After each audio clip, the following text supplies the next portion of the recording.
Hello, I am going to be talking today about how one conducts an ethics committee meeting, and this is a very important part of how ethics committees function, because one needs to know how one has to convene, conduct and document an ethics committee when it meets. So, what I am going to be doing is talk today about how to conduct an ethics committee meeting in keeping with what has already been written about how to do it in the standard operating procedures of that particular committee. So, the standard operating procedures of any ethics committee should clearly tell what the secretariat of that ethics committee should do in terms of sifting through the submissions to determine what is the type of review that a particular study should undergo, meaning whether it is exempted from review, therefore does not need too much scrutiny, or is it eligible for expedited review, or is there an interim review which is required due to certain kind of administrative or functional requirements of a proposal, or is there some kind of emergency which requires an immediate review where adverse events have been reported, or someone wants to start a study where there is some other kind of calamity and a researcher has to also research the procedure of dealing with the calamity. So, under all those circumstances there can be emergency reviews. So, one SOP needs to be very clear and the secretariat needs to be clear what kind of a study that has been submitted. These processes have to be articulated very clearly in the standard operating procedures. So, there should be a checklist in the SOP that enunciates all the requirements for submission for each of these categories, so that the researchers and the ethics committee secretariat is conscious of these requirements. So, if there are studies that do not require such a serious review as that is accorded by a full committee, then one needs to know how and what the secretariat needs to do in terms of who should review and how it should be reviewed. That should be documented, forwarded to concerned reviewers. Then one gives a specific how much duration will be given to the reviewers, and subsequently that reminding and receiving comments from reviewers and folding it again into action points for the researchers by the member secretary or the ethics committee secretariat. Now, supposing the researcher then revises in keeping with these action points, what should be the procedure for giving according review approval, or should it go back to somebody else? That should also be clearly documented in the standard operating procedures. The decisions whether a re-review is needed or not should be clearly outlined in those action points, and if it is fulfilled, how should the approval be accorded, that also needs to be documented, particularly for studies which do not need a full review. How does one prepare for ethics committee? Now, ethics committee meetings usually receive those documents we need a full review. So, preparation for an ethics committee which is going to study or review all the proposals which need a full review can only be done if there are pre-declared dates for the meeting, because only with those pre-declared dates can the documents be compiled and forwarded to the members, and the members can set aside time and accord review allocations and reviews that are in keeping with the time requirements. That means, timely review requires pre-declared dates. If you have pre-declared dates, then you can inform the various researchers as to when they need to submit, so that the submissions can be scrutinized, and those scrutinized submissions can then be compiled and forwarded to the set of ethics committee reviewers. So, all this verification has to be done by the secretariat, and the pre-declared date should make allowance for sufficient timings. And if the submissions are incomplete, then there should be time for completing whatever additional documentation is needed and then compiling them again and making sure you have a complete list of studies that are going to be reviewed in the next ethics committee meeting.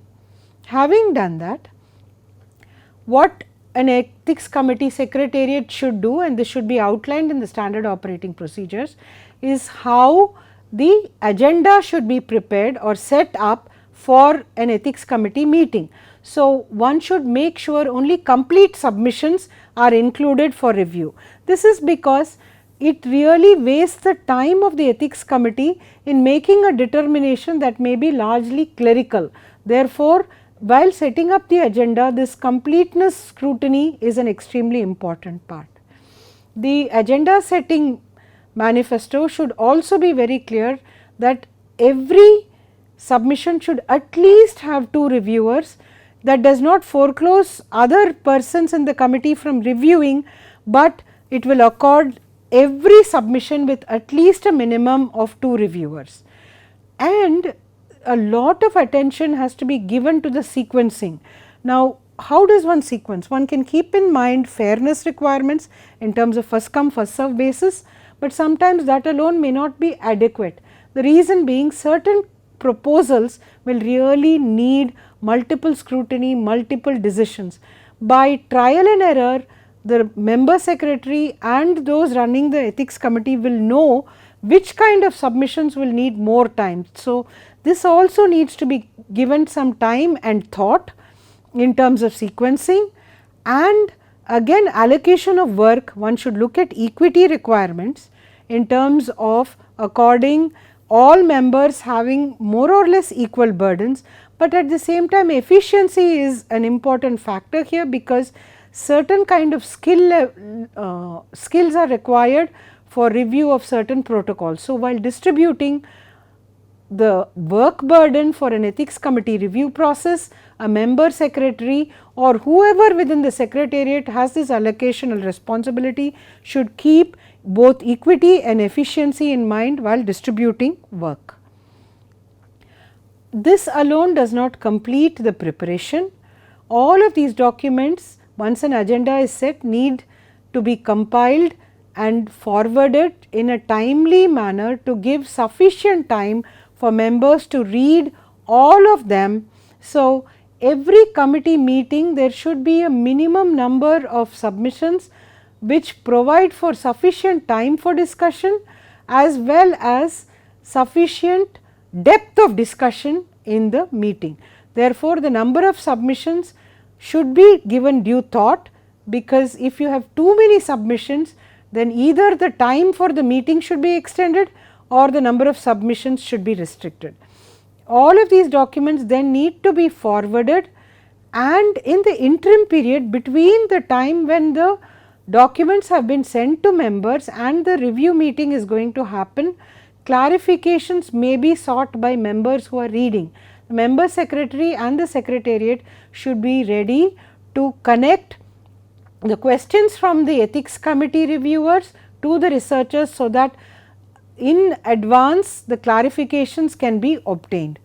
And then one has to, most important, members are not always in the neighborhood of the institution where the committee meeting happens, and therefore travel needs and other infrastructural needs in terms of stay and other, let us say, infrastructural needs need to be thought of and planned.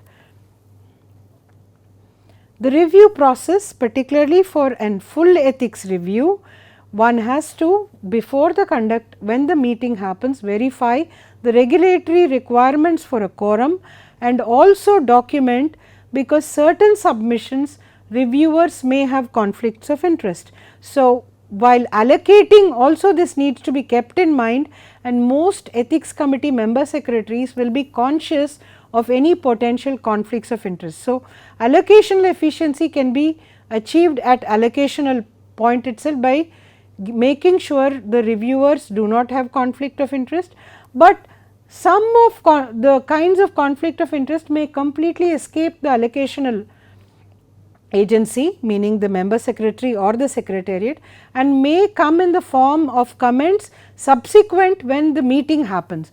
Now, those allocations, those kind of allowance should also be made and documented prior to the commencement of discussions on any meeting, and action should be taken by way of reclusing the particular members from discussion.